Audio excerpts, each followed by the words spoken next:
My name is Maggie Taylor. We're at my farm, Delight Flower Farm in Champaign, Illinois, where we grow commercial cut flowers, both annuals and perennials.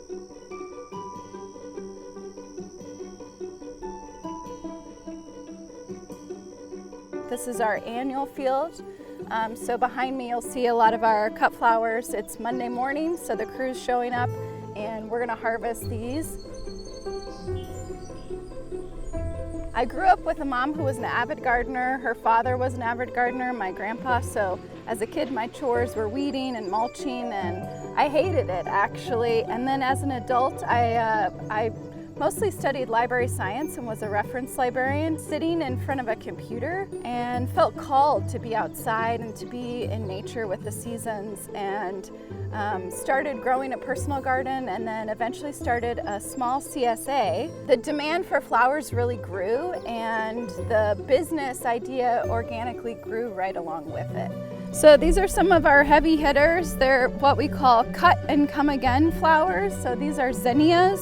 They have a pretty long base life. They like it hot and humid like it's gonna be today, and they're really bright and colorful. Sometimes with perennials, the flowers themselves are a little bit more delicate, less showy, and if you think about how plants are, the way that they are, an annual is really gonna be big and showy in its bloom because its main purpose is to reproduce. So it wants to make seeds, it's gonna make a big, beautiful flower to attract pollinators and then produce seed. It's only got one shot, 1 year.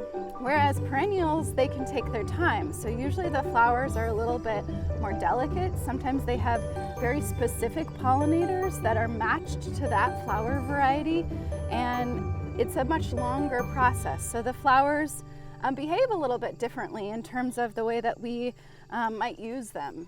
I bought this property in 2019, and this black locust was here on the property, as was this black locust, which is much larger than it was just 5 years ago. And although I didn't intentionally plant these trees, I've let them grow up around the perimeter, and you can hear they've become habitat for birds. We have 3 high tunnels on the property, and that's really what enables us to have this be a sustainable business, because almost everyone grows cut flowers in their garden in the summer. So there's a lot of competition, and we live in a college town, so a lot of people leave town for summer vacations. So we try to hit spring and fall hard when there is Mother's Day and Easter and graduation. And these tunnels growing in Zone 6 allow us to hit those early spring holidays. We have another tunnel that we plant fall crops in, and so that allows us to have flowers for Thanksgiving tables. And this is where we've started incorporating perennials in a more permanent commitment into the landscape and the production area. So we applied and received a USDA grant that had multiple components to it, one of them being the high tunnel that we were just in, but also interplanting perennials with our annuals. So just behind me you can see we have elderberry, and then we have 4 beds of dahlias and sunflowers, and then we have dogwood and American cranberry. There's something that is going to grow well here. It's going to provide habitat for wildlife, be it birds or bunnies or other kinds of insects. It's going to be something that we can eventually cut and sell as a floral ornamental to our customers and incorporate in bouquets. And it's something that's doing some carbon sequestering and taking care of the soil health. And so that's what you're seeing here. Most of these plants that are the perennials as part of the alley cropping are just in their 2nd year. So something like this elderberry, it got quite tall. We can get closer to it. We have started harvesting the elderberry. We make some herbal products on our farm that we sell in the winter, some mostly bath and beauty products. So elderberry was appealing for that component. But I think once we get the berries harvested, which will be here in the next week or 2, I think most of them will be ripe. We're likely going to prune this back heavily so that we can get to the dahlias, and the dahlias can get the sun that they need.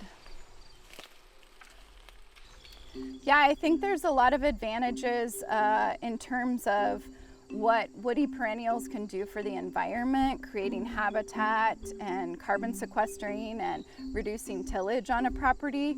So those are all kind of things that you can feel good about doing.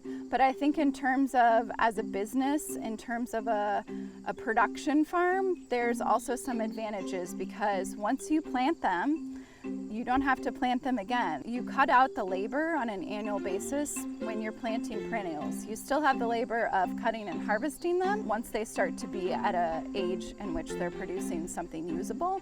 So in our case, most of these woodies will be used for their textural elements, whether it's their leaves or their berries incorporated with the flowers that we grow.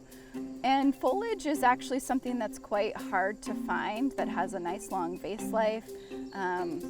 Because many things that are used, like mints and other things like that, are prone to wilting. But woodies, just like their name would suggest, are a much sturdier foliage, and they usually, as long as you follow the suggested protocols, they'll stay well hydrated and provide nice support for the flowers, kind of like a backdrop. And I think about the things like providing habitat for birds, which may just be nice because it adds birds to your farm and it adds their nice songbird sounds. But it can also act as a pest deterrent, because a lot of our pests on our flower crops are in fact insects, and birds love to eat insects. It's their food. So it's creating a balance in the ecosystem that supports reduced use of pesticides.